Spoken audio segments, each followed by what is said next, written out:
জানালাহীন হাজার দরজার এই রাজবাড়ি ঘিরে ছড়িয়ে আছে নানা ইতিহাস আর লোককথা। অনেকে বলেন এই রাজবাড়ির রাজপুত্রকে নাকি পালিত একটি হাতি জ্যান্ত খেয়ে ফেলেছিল।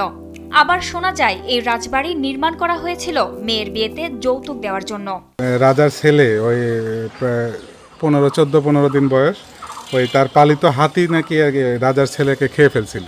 তো পরে কয়েক ঘন্টা পরে আর কি বমন করে ওই রাজার ছেলেটাকে বের করে দেওয়ার পরে তার রাজার ছেলেটা মৃত, তখন মৃত ঘোষণা করার পরে এই স্থানীয় ভাবে এখানে নিয়ে এসে এখানে তাকে সমাধি করা হয় আর কি। এটাই রাজার ছেলের কবর আর কি। এমন নানা রকম গল্প কাহিনী লোকমুখে শোনা যায় রাজশাহীর বাগমারা উপজেলার বীরকুৎসা গ্রামে দাঁড়িয়ে থাকা আভিজাত্যের এই প্রাসাদ ঘিরে, যা নির্মাণ করেছিলেন আত্রাই অঞ্চলের জমিদার রাজা গোপাল ধামের জামাতা Bireswar Banerjee. Presenting Walton Crystal Series.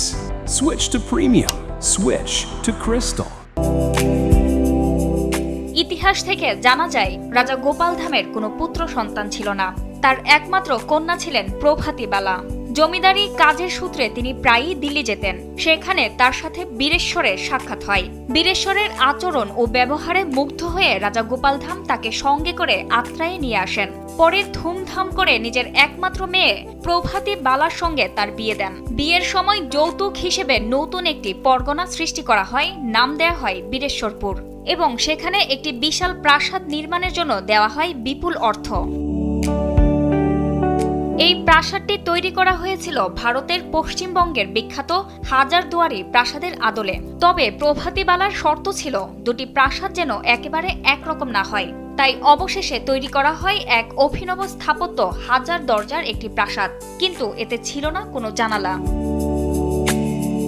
প্রায় 15 একর জমির উপর গড়ে ওঠা এই স্থাপনা। এর মূল ভবন ছিল প্রায় 2 একর জমির উপর দোতলা বিশাল ভবন। দুই পাশে ছিল আরো দুটি ভবন, যেখানে থাকতেন বীরেশ্বর ব্যানার্জির দুই ভাই। প্রাসাদের ভেতরে ছিল 3টি উঠান, প্রশাসনিক দপ্তর, বিচার কক্ষ, খাজনা আদায়ের ঘর এবং গুরুত্বপূর্ণ নথি সংরক্ষণের কক্ষ। এছাড়াও অতিথিদের থাকার ঘর ও একটি বড় নাচঘর ছিল, যেখানে সে সময়ে নামকরা শিল্পীরা গান ও নাচ পরিবেশন করতেন। প্রাসাদের কাছেই 1917 সালে প্রতিষ্ঠা করা হয় অনিবাস হাই স্কুল, যা বর্তমানে বীরকুৎসা অনিবাস স্কুল ও কলেজ নামে পরিচিত। 1947 সালের দেশভাগের পর জমিদার পরিবার কলকাতায় চলে যায়। পরে জমিদারি প্রথা বিলুপ্ত হলে প্রাসাদটি সরকারের অধীনে চলে আসে এবং সেই সাথে কিছুদিন ছাত্রাবাস হিসেবেও ব্যবহৃত হয়। আমার মনে হয় যে এটা যদি সংস্কার করা হয়, এটা এমন একটা জায়গা আমাদের এখানে যে এই বিশ্ব রোডের মতো একটা রোড হয়ে গেছে, পর্যটন কেন্দ্র হিসেবে এটা খুব ভালো একটা পপুলারিটি পাবে, এটা আমার মনে হয়। এবং আমাদের উচিত এটা সংস্কার করা এবং এটাকে সংরক্ষণ করা, কারণ ভবিষ্যৎ প্রজন্ম যাতে দেখতে পায় যে এখানে একটা ঐতিহাসিক নিদর্শন ছিল। প্রত্নতত্ত্ব বিভাগের কর্মকর্তা বলছেন, যথাযথ উদ্যোগ নেওয়া গেলে এই ঐতিহাসিক স্থাপনাটি সংরক্ষণ করে পর্যটক কেন্দ্র হিসেবে গড়ে তোলা সম্ভব। আমি আমার কাজের কর্ম পরিকল্পনায় গত বছরই দেখেছি, গত বছরে আমি সবগুলো কাজ করতে পারি নাই। এটা নিয়ে কি পরিকল্পনা আছে আপনাদের?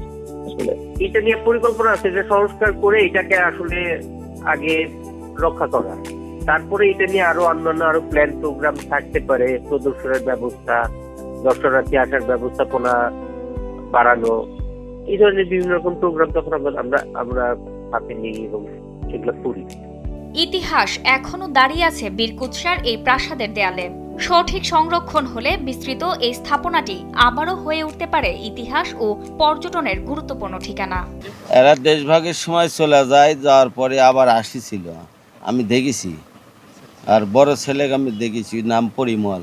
এটা সরকার যদি ভালো করে দেয় তাহলে আমার মঙ্গল কামনা হবে, কিন্তু সরকার তো খালি আসে লিয়ে যায়, কিন্তু কাজে হাত দেয় না। আমার পিছনে যেটা দেখতে পাচ্ছেন, এটার নাম হলো হাজারদুয়ারি নামে সবাই চিনে, কিন্তু এটার নাম হলো বীরকুৎসা রাজবাড়ি। তো এটা অনেক দিন থেকেই এভাবে পড়ে আছে, কোনো সংস্কার নাই। তো অতি গুরুত্বপূর্ণ একটি স্থাপনা আমাদের এখানে আছে, সেটি হচ্ছে জমিদার বাড়ি, সংক্ষিপ্তভাবে বলা হয় হাজারদুয়ারি। এই বাড়িতে 1000টি দরজা ছিল এবং এটি অতি পুরাতন একটি বিল্ডিং, যেটা দীর্ঘদিন সংস্কারের অভাবে, যত্নের অভাবে এটি প্রায় এখন ধ্বংসের পথে। জান্নাতুল ফেরদৌস, কালবেলা।